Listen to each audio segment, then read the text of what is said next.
hay un punto en la carrera en la que me propongo, digo, vale, en el segundo año, segundo cuatrimestre, no sé cuántas tenía aprobadas, no sé si 2 asignaturas, 3 asignaturas. En total. En total, entre el año y medio que ya llevaba. Y me puse un objetivo, dije, si en este cuatrimestre no apruebo 2 más, ahora en junio dejo la carrera. Te coges los 3 libros que te recomienda el profesor, porque claro, ya te tienes que empollar 3 libros, extraer tú la información, es difícil. Pero bueno, luego una vez ya entras, empiezas a conocer gente que ha pasado por ahí y te dice, oye, mírate esta parte de este libro o mírate estos apuntes, entonces eso ya te va facilitando y empiezas a saber cómo funciona el nuevo juego en el que te has metido, ¿no? Que es la universidad. Y luego en cuarto me gustó muchísimo electrónica física y nanomateriales, que fue lo que me introdujo ya directamente al campo y de los semiconductores y la nanotecnología, que después iba a hacer el máster para ya directamente hacer el doctorado. Habiendo sido estudiante de física, ¿vale?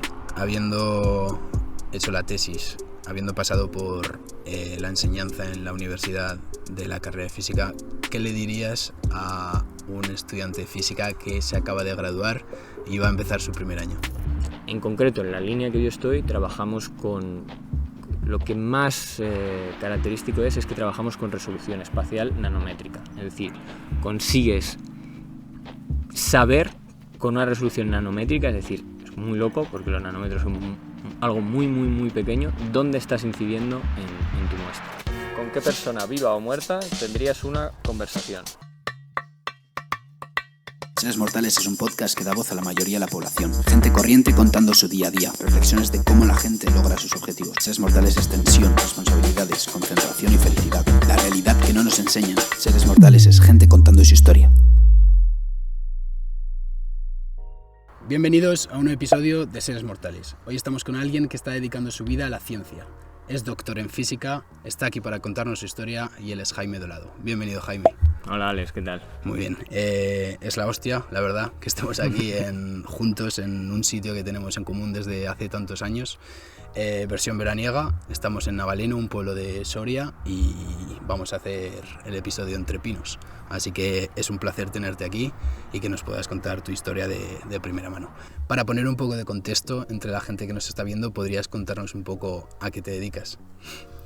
Bueno, yo ahora mismo estoy viviendo en Grenoble, en Francia.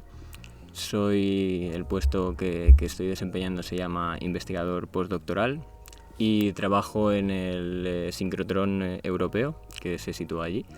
Y mi cometido es realizar investigación en ciencia de materiales, básicamente, así a grandes rasgos. Llegaremos a donde estás actualmente, ¿vale? Pero me gustaría empezar por el principio y preguntarte por qué escogiste física, por qué ese primer momento en el que dices me voy a meter a estudiar física. Bueno, yo creo que un poco como casi toda la gente que estudia ahora mismo una carrera, uno de los parámetros principales es qué asignaturas se te han dado bien durante el bachiller, ¿no? Y a mí se me daban bastante bien y me gustaban mucho, disfrutaba. De hecho, es lo típico que se dice, no, es que yo las mates las apruebo sin estudiarlas, ¿no? En realidad sí estudias, pero es con destreza de hacer ejercicios. Se me daban muy bien las matemáticas y la física y bueno, desde bachiller tenía claro que iba a estudiar física, aunque cuando fui a echar la solicitud no eché primero física y metí primero el doble grado de matemáticas e informáticas. Sí. Que lo acababan de abrir, lo vi y dije, ¡buah! Porque en realidad las matemáticas y la física me gustaban por igual. Tenía claro que iba a estudiar física y cuando vi el doble grado dije, va, si esto me lo saco yo con la gorra. ¿Es doble grado en matemáticas y? Informática. Buah. Y la cura de realidad vino rápido porque no me cogieron y me metieron en física. O sea que... ¿Cuáles son las primeras sensaciones que tú tienes cuando entras en física y estás los primeros años? ¿Cómo afrontas la carrera? Bueno, fuera de que sea física, yo creo que cuando uno entra en la universidad el mundo le cambia. No sé si decirte que cuando yo entré todavía estaba empezando Bolonia, el plan Bolonia, y era un poquito diferente porque entras allí y estás absolutamente solo. Creo que por solo me refiero a que tú puedes llegar al examen, presentarte y a nadie le importa si has ido a clase o si has hecho nada entre medias. Creo que cada vez más puntúa más el hecho de que vayas a clase y eso, o que haya algún tipo de evaluación continua y eso al final pues te suaviza un poco la curva, ¿no? Entonces yo llegué a la universidad, 18 años, y aquello era una maravilla. Respecto a la vida personal. Respecto a la carrera, aprobé bien los primeros parciales, de hecho aprobé todo. Y ese fue el mayor error yo creo que cometí, porque básicamente en las asignaturas química, física y matemáticas, digamos que casi que estudié con los apuntes de bachillerato, ¿no? Un poco más extendidos. Aprobé y dije, buah, esto pan comido. Llegó febrero, no aprobé ni una, macho. No aprobé ni una. No me presenté a una, saqué un 2 y 2 4 y a partir de ahí dije, ojo. Hay que seguir currando. Que no me lo voy a sacar tan fácil. Y bueno, una vez pasado el primer tropiezo, hay un punto en la carrera en la que me propongo, digo, vale, en el segundo año, segundo cuatrimestre, no sé cuántas tenía aprobadas, no sé si 2 asignaturas, 3 asignaturas. En total. En total, entre el año y medio que ya llevaba. Y me puse un objetivo, dije, si en este cuatrimestre no apruebo 2 más, ahora en junio dejo la carrera, aprobé justo 2 y de ahí en adelante para arriba. Pero el principio fue duro. Claro, y es algo que dirías que es común entre todas las personas que se meten a física. O sea, ¿hay algún bache desde el principio que tienen que superar para decir si quiero sacarlo, tengo que pasar por aquí? Sí, yo creo que ese bache es para todos igual. De hecho, hay son ciertas carreras estas fundamentales, como puede ser física, matemáticas, química también, o incluso algunas ingenierías, que se tienen muy idealizadas por la gente que no estudia ciencias, ¿no? Es como, yo sería imposible que lo sacara. Al final, con esfuerzo, yo creo que cualquier persona podría sacarlas, unas con más facilidad y otras con menos. El problema es cuánto estás dispuesto a invertir en ese bache, porque es lo que te hablaba antes, ¿no? 18 años, te cambia totalmente la perspectiva de la vida, empiezas a conocer gente de muchos palos, porque al final en el colegio, quieras que no, estás en un entorno más o menos parecido, pero aquí es maravilloso lo que te abre la cabeza, la cantidad de gente que conoces. Entonces a veces es difícil sacar esa voluntad para ese esfuerzo, ¿no? Pero sí, yo creo que es un bache que más o menos todo el mundo tiene que pasar por ahí. Yo creo que tiene que ser complicado que tú en tu primer año digas, o en tu segundo digas, tengo 2, 3, 4 asignaturas aprobadas, y haces un poco la comparativa con otros amigos que puedas tener de otras carreras y que vayan año a año o algo así, ¿sabes? Eso igual puede ser un poco complicado. Sí, desde luego, porque, claro, te hace plantearte si te has metido en la carrera correcta, ¿no? Porque al final a la gente le cuesta mucho invertir esfuerzo en llegar a unos objetivos, y es verdad que física, en mi caso, tenía ciertas asignaturas y sobre todo yo creo que fue la manera, ¿no? Porque tú vienes de un colegio en el que tienes un profesor, te tutela, tienes unos apuntes. Aquí, claro, yo el primer año de carrera fui a clase contado.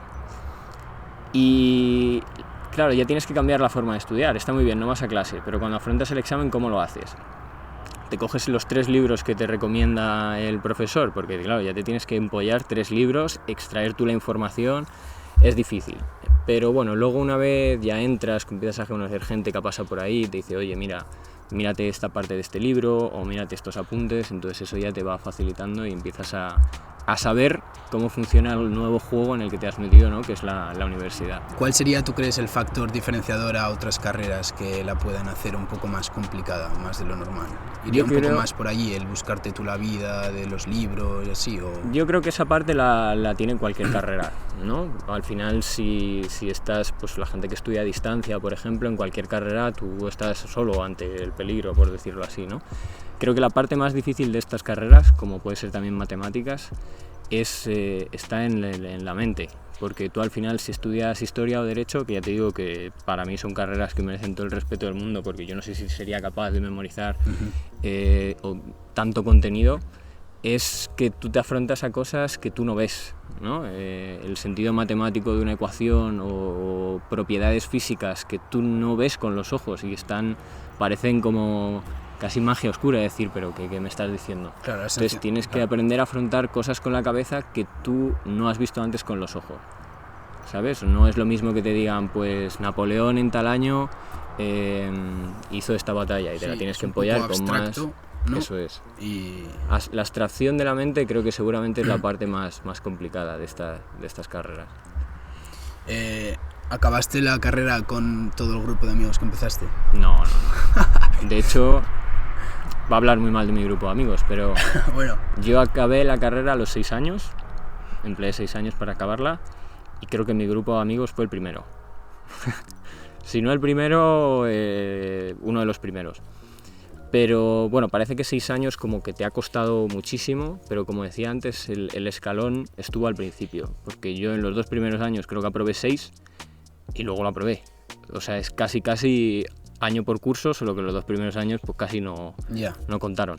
¿Y cómo es el proceso de que ves que gente se queda atrás? Que, o sea, os apoyáis entre vosotros también, imagino, ¿no? Porque, en plan, habrá asignaturas que os cueste más a unos, más a otros. ¿Hay algo, o sea, hay apoyo entre vosotros? Decir, venga, tío, tienes que tirar, que lo sacas, joder. Imagino que habrá incluso momentos, lo que tú decías, de si no apruebo estas 2, lo dejo. Sí, ¿Se genera esa sensación? En mi grupo de amigos de la carrera, que he de decir que es fantástico, hemos hecho un grupo de amigos muy bueno.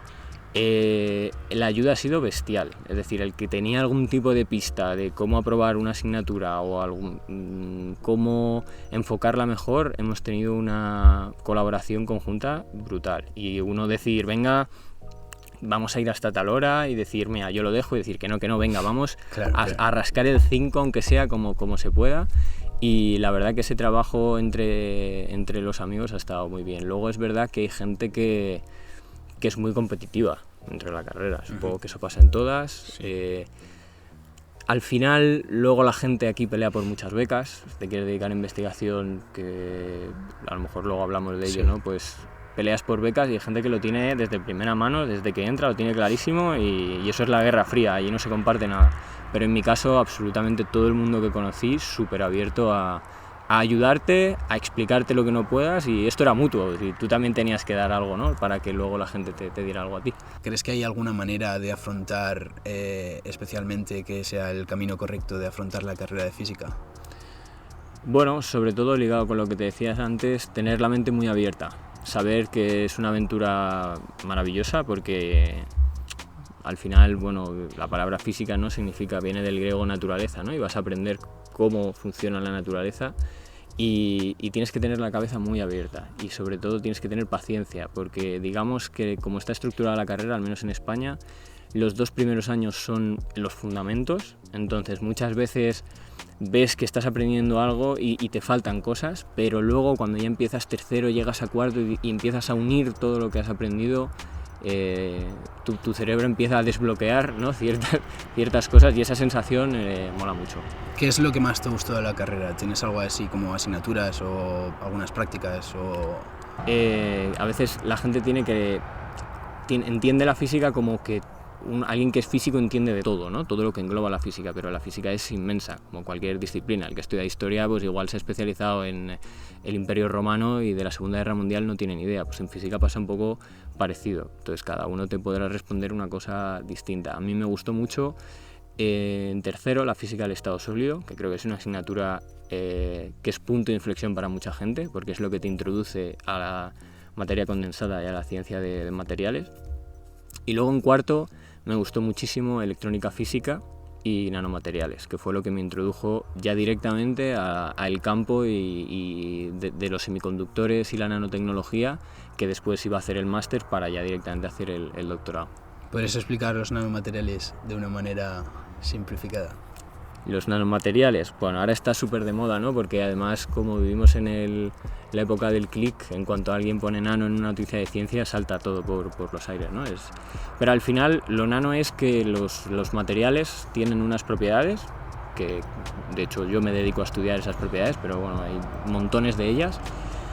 Y lo que los físicos a finales del siglo XX se dieron cuenta es que cuando tú empiezas a coger materiales que son muy pequeños, empiezas a ver que las propiedades cambian un poquito, ¿vale? Entonces pues empiezan a aparecer fenómenos cuánticos. Tú al final, si tienes una roca, imagínate un cristal que es grande, si tú tienes ciertos defectos o ciertas cosas en muy pequeña concentración, no vas a notar el efecto, porque en promedio no lo vas a ver, ¿no? Pero en cambio, cuando ya tienes tan poquito, algo que tengas ahí que te cambie un poco la estructura de tu material, las propiedades de tu material, va a ser mucho más latente. Entonces al final Lo nano es que cuando tú reduces los materiales a una escala muy pequeña, las propiedades empiezan a cambiar un poquito. Y eso es lo que te abrió luego, que te tocó y dijiste, hostia, esto me gusta, voy a tirar por aquí. Sí, eso era... Enseguida te llena los ojos porque ves todas las cosas que la gente está investigando, las cosas que estás...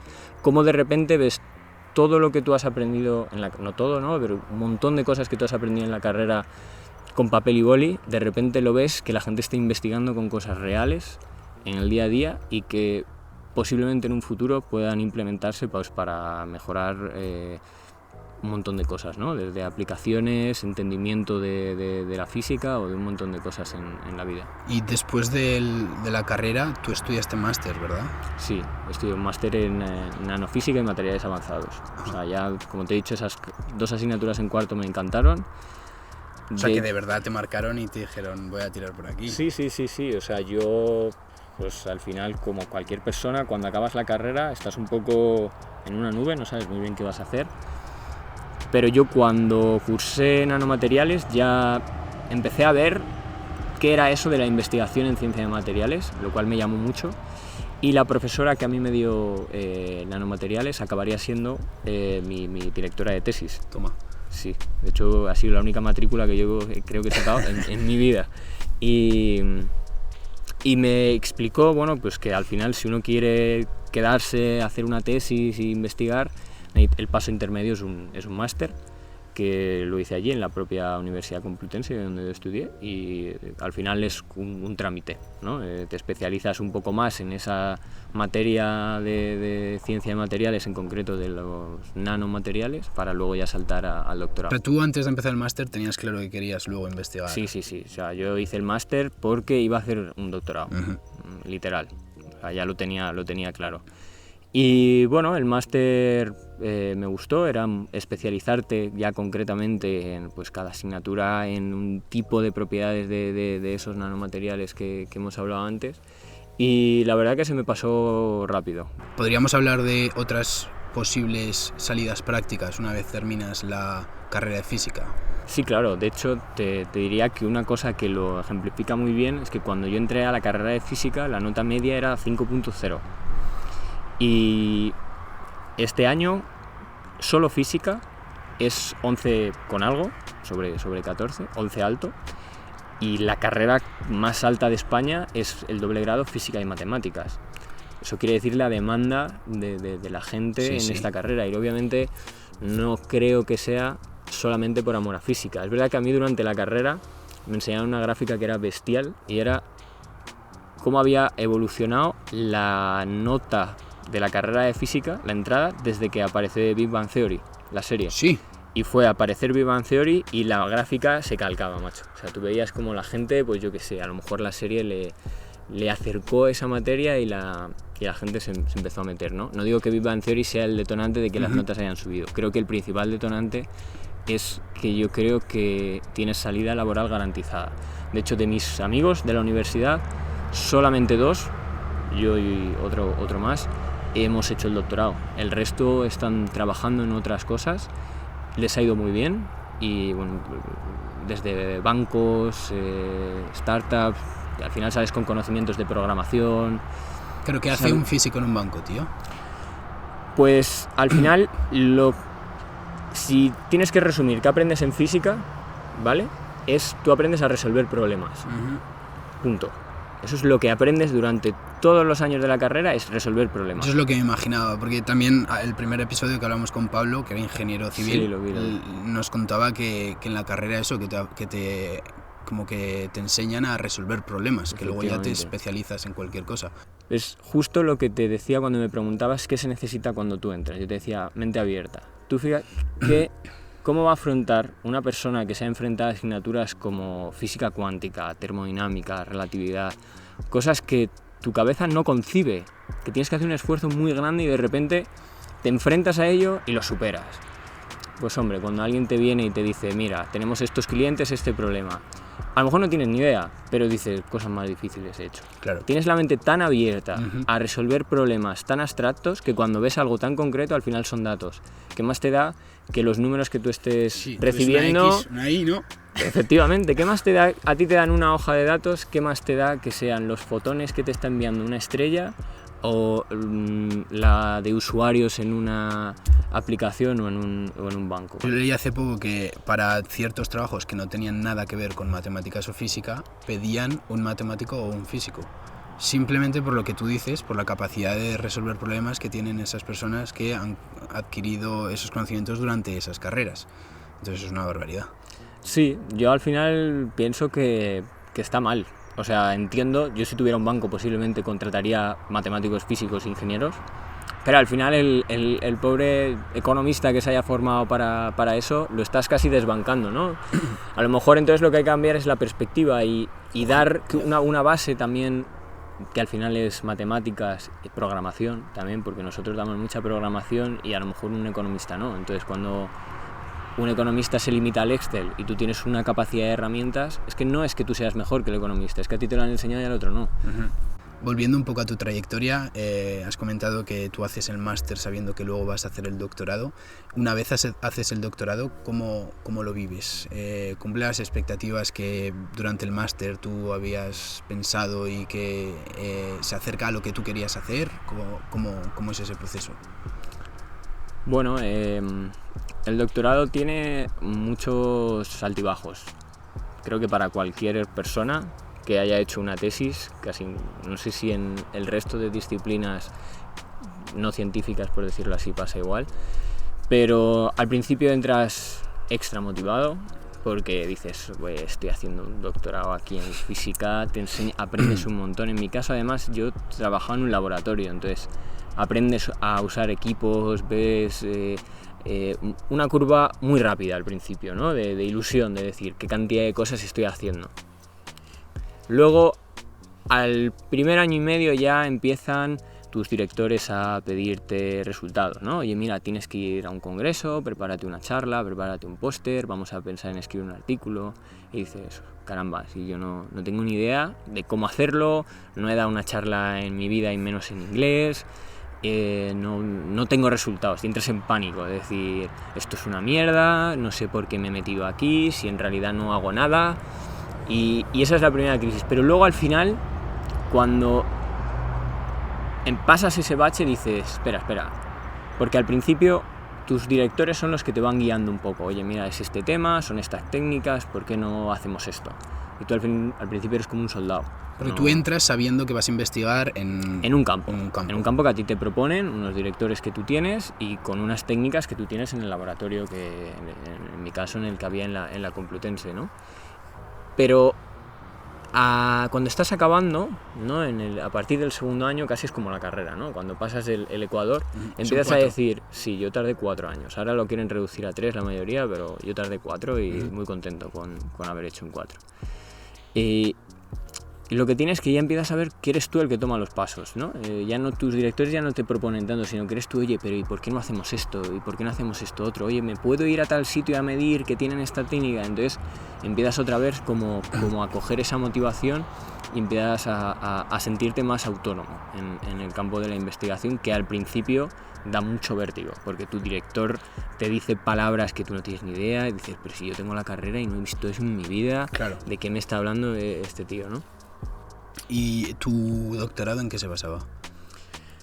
Yo hice síntesis y caracterización de semiconductores basados en óxidos, ¿vale? Y nanoestructurados, o sea, en baja dimensión. Básicamente, por un lado los crecía, ¿vale? Yo, además los crecíamos en un horno, igual que la gente hace pan, yo metía una cierta receta en un horno y me salían nanohilos, ¿vale? Del material que yo quería crecer. Esa es la primera parte, pero el principal objetivo de la tesis es estudiar las propiedades químicas, estructurales y ópticas de los materiales que yo crecía, ¿vale? Yo primero haces una caracterización de yo meto unas cosas en un horno, ¿no? Imagínate, y me salen unos nanohilos, unos hilos ahí muy pequeños. Que lo primero es qué tiene, ¿no? Entonces hay unas técnicas en las que tú le pegas un chupinazo con electrones y por unos mecanismos internos de los elementos que tú tienes te dan unos fotones. Es decir, yo arranco un electrón, ¿vale? A lo mejor suena un poco técnico, pero tú arrancas un electrón del núcleo de los elementos que tú tienes, lo excitas y al desexcitarse, al final todo esto es energía. Es decir, tú le metes energía, tiene una sobredosis de energía y eso a la naturaleza no le gusta nada, ¿vale? Entonces rápidamente va a volver a ese estado del que tú lo has despegado y tiene que liberarse de esa energía y lo libera en forma de luz, lo libera en forma de fotones. Y esos fotones tú los recoges y los pintas en una gráfica y cada pico que tú tienes, cada energía de ese fotón es súper específica de cada elemento de la tabla periódica. Entonces simplemente con esa técnica puedes saber qué elementos están dentro del material que tú has crecido, ¿no? Eso digamos que puede ser una primera caracterización, ¿no?, de la composición. También puedes medir la estructura. Hay técnicas que te dicen cómo están agrupados esos átomos que tú has visto antes. Dices, vale, pues yo tengo estaño, ¿no? Uh-huh. Pues también puedes saber si los estaños están formando cubos, si están formando hexágonos, ¿vale? Eso también hay técnicas a partir de rayos X, por ejemplo, que te dan una serie de picos y tú puedes saber cómo están distribuidos esos átomos. Y una vez sabes qué composición y qué estructura tienes, te vas a estudiar sus propiedades ópticas. En mi caso yo estudiaba semiconductores. Los materiales, al final, una forma de catalogarlos, puedes tener aislantes, semiconductores y conductores. Si tú tienes un conductor, los electrones van solos, ¿no? Es lo que te conduce los cables. No tienen ningún problema en moverse. Y un aislante es, el electrón no se te va a mover por ahí jamás, ¿vale? Y un semiconductor, la gracia que tiene es que es un híbrido entre las dos. Quiere decir que si tú no le haces nada, eso no conduce, es un aislante. Pero si tú le ayudas a los electrones, le metes un pequeño estímulo, puede ser temperatura, luz, lo que sea, los electrones empiezan a moverse. Y eso te permite jugar con las propiedades, porque tú, por ejemplo, puedes decir, vale, conduce, no conduce, conduce, no conduce. Si ahora al no conduce le pongo un 0 y al conduce un 1, tienes un bit. Y así funciona toda la electrónica que tenemos ahora mismo, ¿no? Entonces, pues digamos que yo me centraba en estudiar qué pasa a los electrones en esos semiconductores que yo estaba creciendo. Perfecto. Y a la vez que tú haces el doctorado, el estudio, los artículos, la tesis y todo, lo acompañas con dar clases en la universidad. Das clase a física, ¿no?, a la carrera de física, uh-huh, y das clase a alumnos que han pasado por lo mismo que tú has pasado. ¿Cómo vives esto? ¿Te gusta? Mi experiencia con la docencia fue brutal.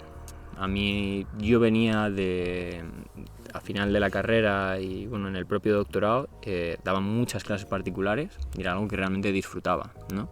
Claro, no tiene nada que ver dar una clase a un niño de tercero de la ESO, que estás ahí sentado, uh-huh, face to face, y si metes la gamba el niño ni se va a dar cuenta, a exponerte, claro, a una clase. Yo di a físicos e ingenieros de materiales, ¿no? Y claro, tú puedes ir a una clase en la que haya gente verdaderamente erudita y que sepa más que tú en determinadas cosas, porque yo he dado en todos los cursos. Yo 4 años de doctorado, yo me acuerdo de primero, segundo, tercero y cuarto.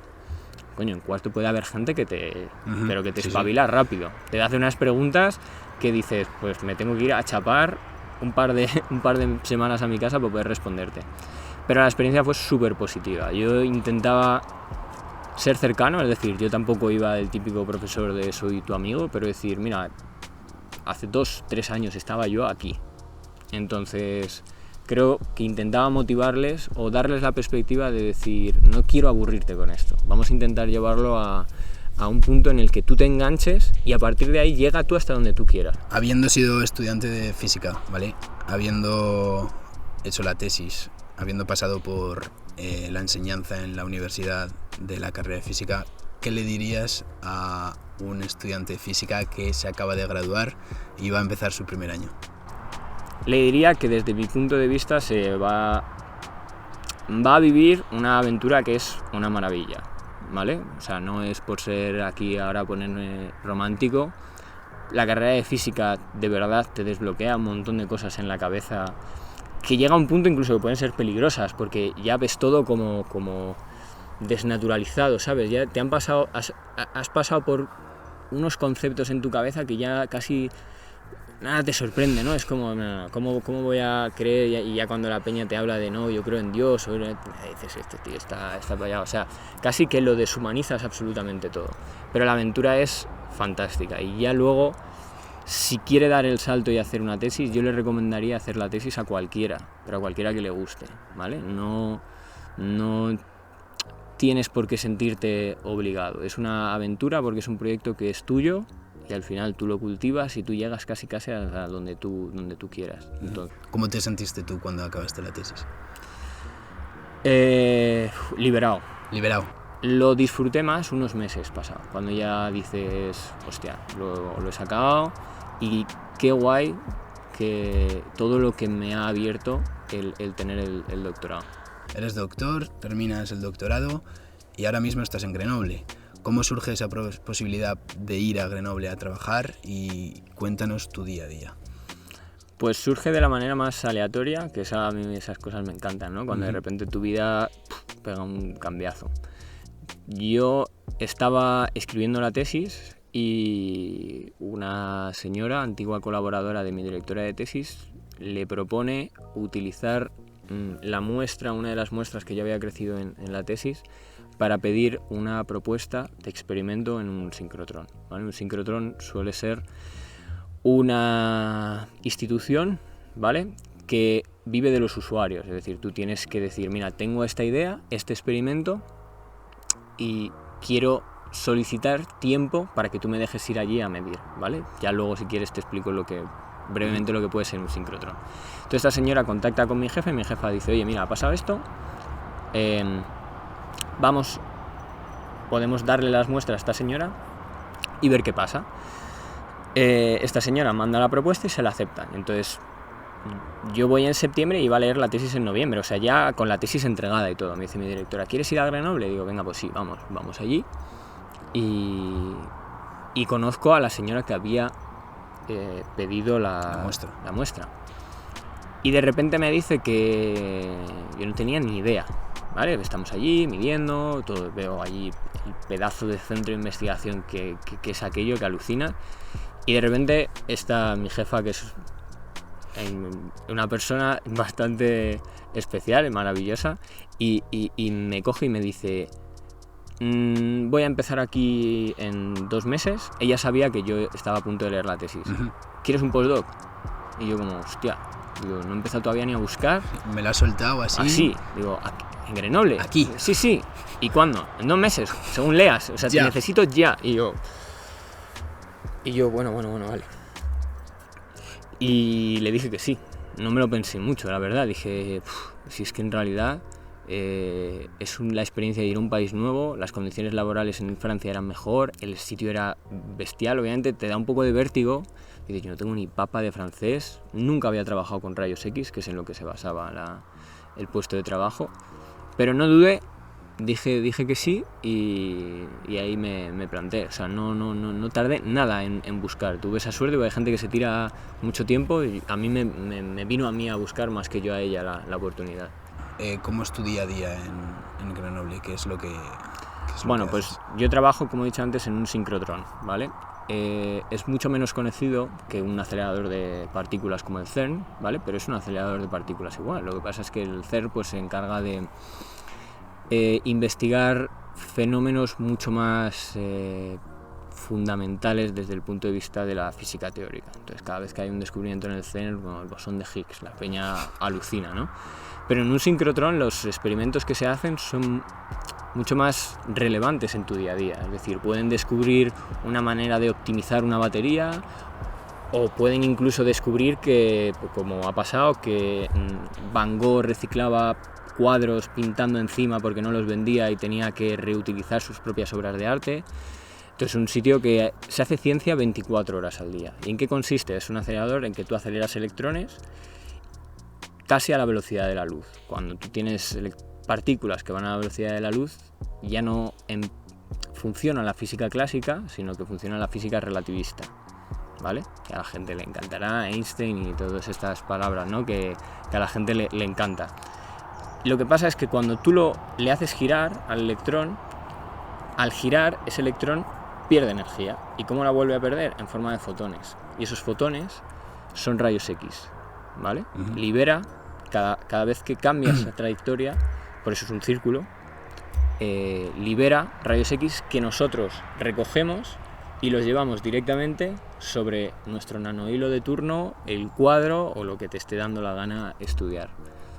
¿Vale? Entonces eso básicamente es en lo que consiste un sincrotrón. Y dentro de mi día a día yo sigo trabajando en el campo de los semiconductores nanoestructurados con nanohilos. ¿Trabajas en el laboratorio? Bueno, es que allí realmente tenemos laboratorios, ¿vale? Pero lo que tenemos se llaman líneas de luz. Como te he dicho, tú recoges ese rayo X y lo llevas a una muestra.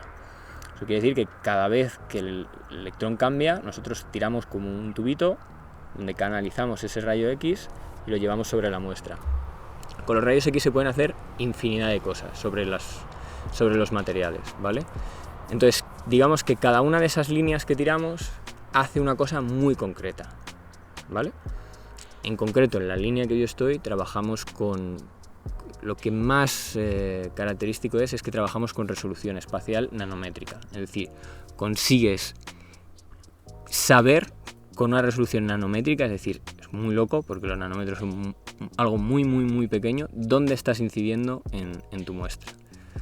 ¿Y ¿vale? ¿Buscáis algo en específico cuando estudiáis eso? O sea, ¿hay algo que buscas? Me explico, sí, es claro. Una pregunta un poco general, ¿eh? No, si es que de hecho, como te decía, tú para que yo mida una muestra hay que pedir tiempo. Entonces, hay que hacer una propuesta que va a ser evaluada por un comité científico y entre todas las cientos de propuestas que lleguen van a coger todas las que se puedan englobar en 6 meses. Cada 6 meses se abre un call de propuestas y tiene que pasar un panel científico. Es decir, tú tienes que convencer a gente que está ahí para que pase el filtro. Es decir, te tienes que decir, mi experimento es más importante que el resto porque espero obtener esto. Vale. O porque necesito este pedazo de cacharro que hay aquí construido para llegar a estudiar esta propiedad en concreto o este fenómeno concreto del material o de lo que estés estudiando. Y claro, tú en el trabajo, al estar en Grenoble, imagino que tú llegas de España, habrá científicos de otras partes del mundo. ¿Cómo es el trabajar con científicos de otros países y estar el día a día con ellos? ¿Cómo es esa experiencia? Desde mi punto de vista, a mí me encanta.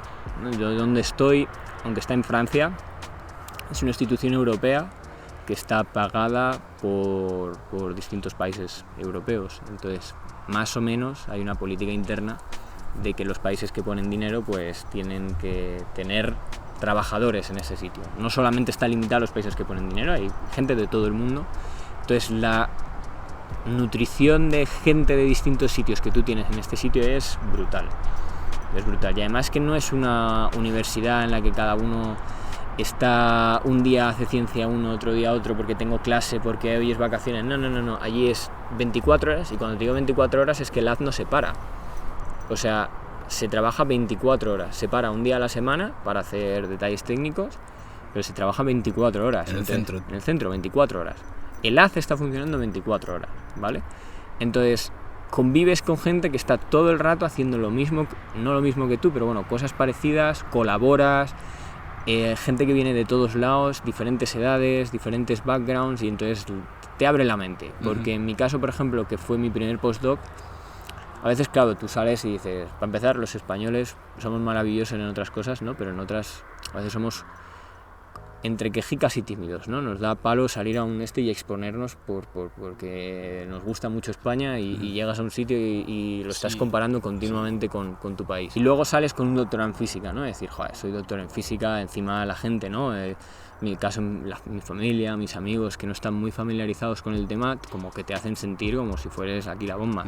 Llegas a este sitio y tú bajas al suelo echando hostias. Claro. Porque dices, soy el más tonto de todos los que hay aquí, soy el más tonto, ¿sabes? Yo puedo tener la titulación que quieras, pero aquí hay peña muy tocha.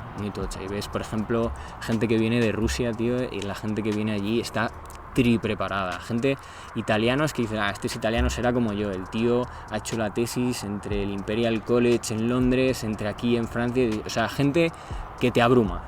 Que llegas allí y dices, ¡buah! Qué cantidad de conocimiento en gente que tiene tu edad, claro, ¿sabes? Y teniendo esta perspectiva tan general para acabar, ¿recomendarías a la gente que ha estudiado física, que ha hecho doctorado, lo que sea, salir fuera?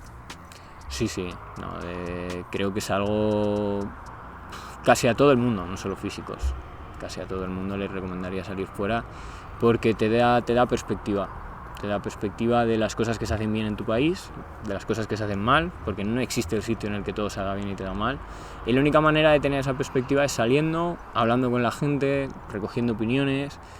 Y lo que notas es que cuando eres más joven y vas como muy lanzado y tienes una opinión muy rígida, de repente ves como eso se va elongando y se vuelve flexible, ¿no? Y ya no son opiniones tan categóricas, porque dices, pues mira, es que a mí me ha pasado esto, he conocido a esta gente y me ha dado razones más que suficientes para, a lo mejor no cambiar mi opinión, pero desde luego respetar la suya, ¿sabes? Entonces se lo recomendaría a todo el mundo.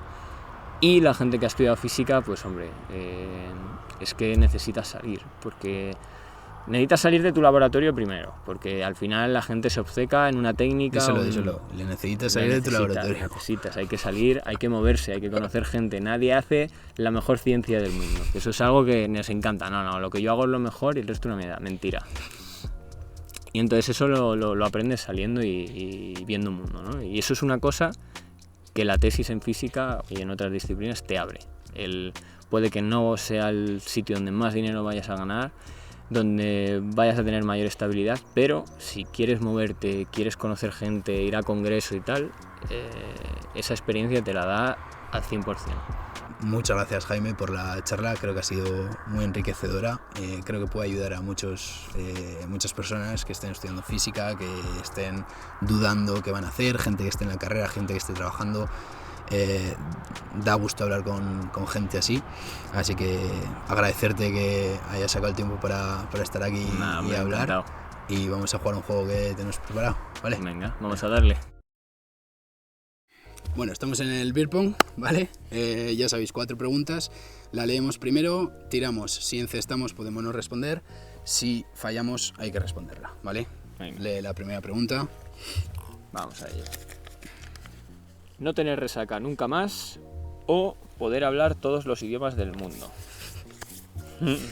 Bueno. Buena duda, Toma. Venga. Hala. A ver. Como un físico no emplea las leyes de la naturaleza, Calculo. Joder, macho. Qué desastre. A contestar. Pues nada. ¿Qué prefieres? Bueno. No resaca el resto de tu vida, no hay más resaca, o hablas todos los idiomas. Yo odio la resaca, pero creo que elegiría hablar todos los idiomas. Sí, 100%. 100%. ¿Crees que con el inglés y el español y un poco de francés y un poco de italiano que ya sabes, no te vale? No me vale.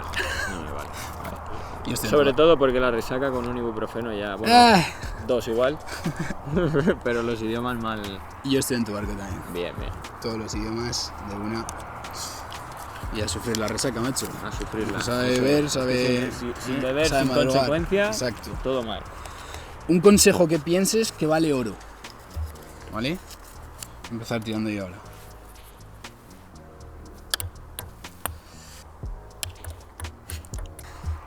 Esto lo vi por ahí, ¿vale? Si yo te digo que te doy 10 millones de euros, ¿los cogerías? Sí, ¿no? Hay que cogerlo. No questions asked, te los llevas, 10 millones.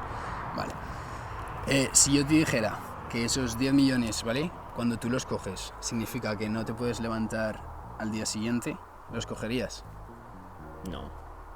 Pues lo que me estás diciendo y lo que quiere decir esta metáfora es que levantarse cada mañana vale más que 10 millones de euros. Olé. Entonces, joder, qué bonito. No importa cómo te encuentres por la mañana. Filosofando, Sí. Si estás hecho mierda, si has tenido una mala semana, siempre hay que levantarse e ir a por el día. Es muy bueno, yo cuando la escuché dije, joder. Dije top. Pero eso lo tenías que haber contado después. Ahora da igual lo que diga yo, va a quedar. Ya está. ¿Qué crees que es algo que todo el mundo debería de tener en cuenta?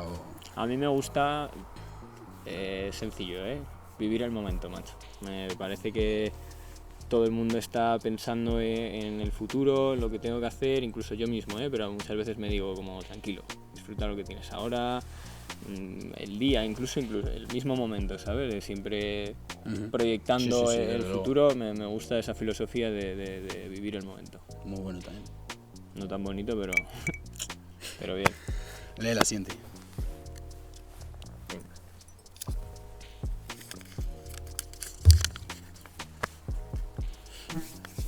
¿Con qué persona, viva o muerta, tendrías una conversación?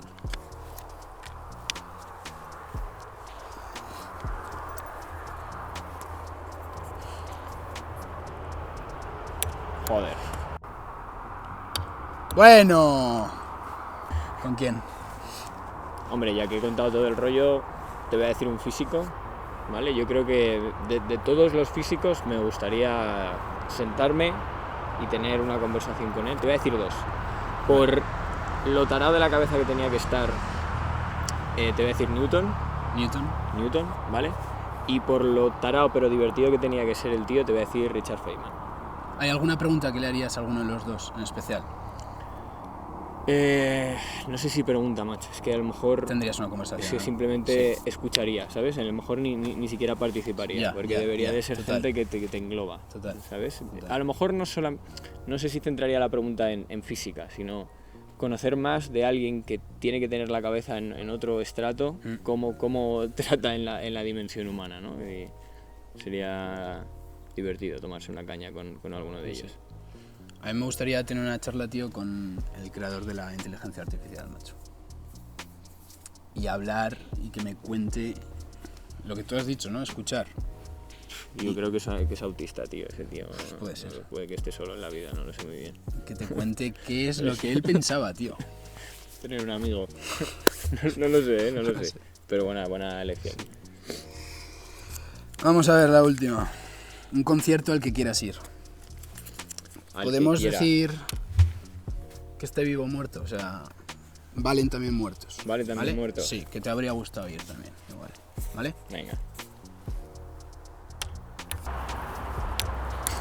Fantástico, Pero, fantástico. mira, esta sí, seguro. Bueno, a mí me gustaría ir a un concierto de Post Malone. Igual no llego, porque igual hace antes de que yo pueda ir.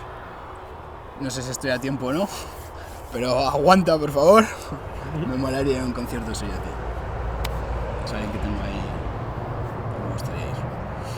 Venga, ya que tú has dicho a alguien que está vivo, yo te voy a decir Freddie Mercury, porque he visto a Queen, pero me hubiera gustado verles en vivo con Freddie. ¿Con Freddie?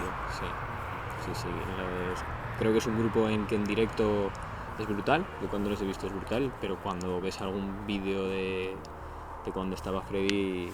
Porque siguen dando conciertos ahora. Siguen dando conciertos, están vivos y siguen, pero claro, sin el pobre Freddie. Aunque he de decir que es increíble el juego que hacen porque te lo ponen ahí como en 3 dimensiones en alguna canción. Sí, o sea, está guay la parafernalia, pero no es lo mismo. Claro, con Freddie. Grande Freddie. Pues bueno, Jaime, de verdad decirte que ha sido un placer tenerte. Creo que mucha gente se puede ver beneficiada escuchando el episodio y ha sido el primer doctor que hemos traído en Seres Mortales, así que un verdadero placer, el placer de verdad. mío, macho. Esta es tu casa y nada, Encantado. nos vemos en el próximo episodio de Seres Mortales.